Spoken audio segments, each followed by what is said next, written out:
Sejarah tanam paksa dari latar belakang, peraturan, hingga penyimpangan.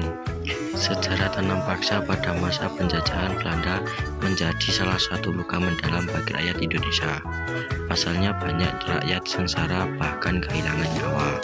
Sistem tanam paksa disebut juga Kulturstelsel.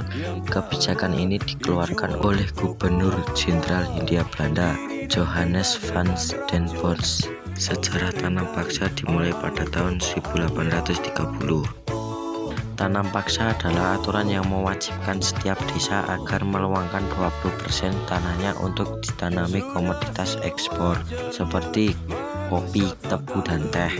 Namun rakyat pribumi menerjemahkan sebagai tanam paksa karena pelaksanaannya dilakukan dengan pemaksaan. Kulturstelsel kemudian dihentikan setelah mendapatkan berbagai kritik.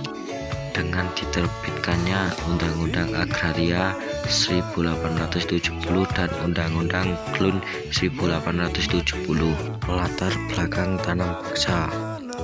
Aturan Kulturstelsel dikeluarkan lantaran kondisi kolonial Belanda yang sedang terjepit dan mengalami berbagai peristiwa. Berikut sejumlah hal yang melatar belakangkan tanam paksa. Nomor 1. Belanda kehabisan dana saat bergabung di peperangan di masa kejayaan Napoleon Bonaparte di Eropa.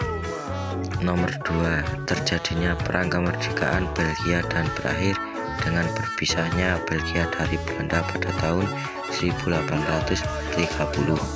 Nomor 3. Belanda mengeluarkan dana sekitar 20 juta gulden untuk menghadapi perang Diponegoro di tahun 1825 hingga 1830. Nomor 4. Kas negara Belanda yang kosong dan hutang yang ditanggung Belanda cukup banyak. Nomor 5. Pemasukan uang dari penanam kopi tidak begitu menghasilkan. Nomor 6. Belanda gagal menerapkan gagasan imperial tahun 1816 hingga 1830, yakni dalam mengeksploitasi tanah jajahan agar memberikan keuntungan yang besar bagi negeri induk Belanda. Peraturan tanam paksa dalam buku Sejarah Nasional Indonesia 4 2008 karya Marwati Tejonet dan Nugroho.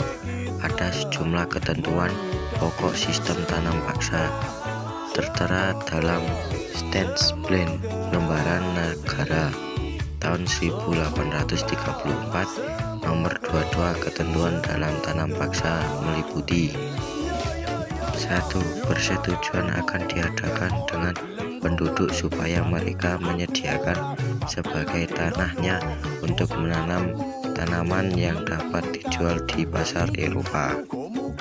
Nomor 2. Bagian tanah pertanian yang disediakan penduduk untuk tujuan ekspor tidak boleh melebihi 1/5 dari tanah pertanian yang dimiliki penduduk desa.